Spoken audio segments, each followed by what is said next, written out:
Guys, ito Timusan, yan. Word for Batangas, yan, sa Timusan. So, sa Tagalog, Tikman. So, ito yung ating page, di ba? Tikman. So, dito tayo. Ang ganda ng place nila. Ganda ng interior. Wow. So, tingnan natin yung mga menu. Yan. Mga worth naman, yung affordable naman yung mga menu nila.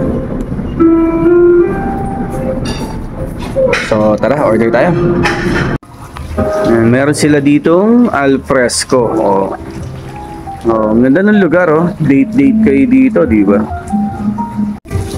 Dahil anniversary namin ni Mrs. Tikman, and yung gift ko sa kanya. So, picture daw siya dito. Ang ganda ng lugar talaga dito, guys.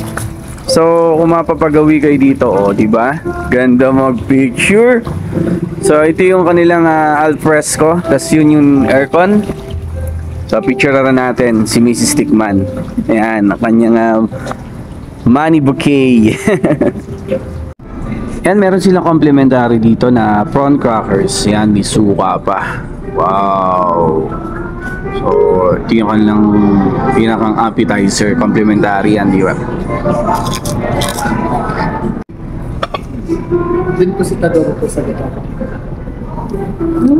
Adobo sa pusit sa gata. Yan. Tapos, order tayo ng coleslaw burger nila. Chicken burger. Ganda dito, guys, Ganda ng ambience nila sa loob. Green apple. Yun, nakanilang sisig. So, syempre, titikman natin yan. Haluin na natin ang sisig. Kanilang sisig. Ayan. So, maganda yung sizzling blade nila. Hindi ko mapapasok kasi may cover, So, ayan, in-order natin. Sisig, smash burger, adobo sa pusit, at saka bistek Tagalog. Hintay-hintay lang natin yung bistek Tagalog. So, tikman ko muna yung burger nila, guys.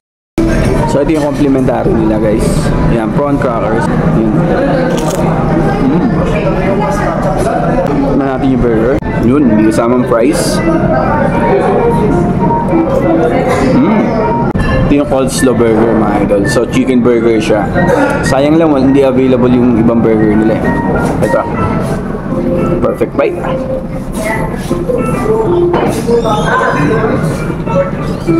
Tama-tama yung pagka-salty ng chicken breast nila. Kasi gawa ng coleslaw. Gawa ng mayonnaise.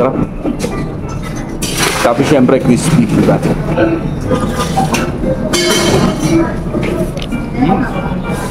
Try natin yung sisig, mga idol.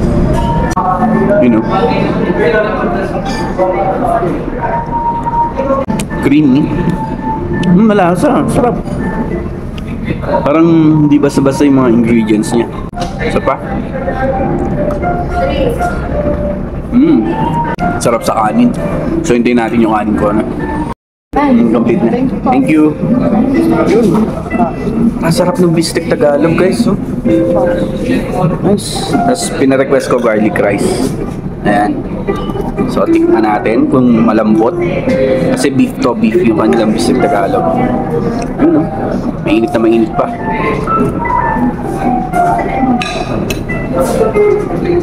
Sarap. Yung hindi data puti yung soy sauce nilang ginamit. Sarap. Sarap ng toyo. So, bagay ba yung kanin? Garlic rice? Gusto ko to. Yung bistek Tagalog nila. Sarap. Yung sisig kasi hindi masyadong crunchy. Which is ayun kasi hinahanap ko sa sisig, guys.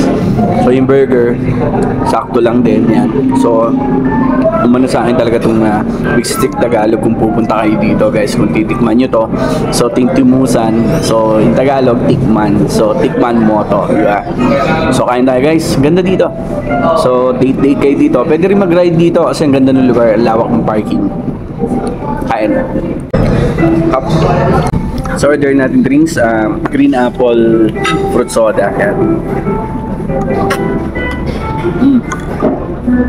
Wow, ang cute naman ng kanilang peach graham yung dessert. Wow, yung rose nila made of peach. So, tikman natin. Yun, Wow, thin slice ng peach. Yun. Peach yan. Tikman natin yung Graham. Yun.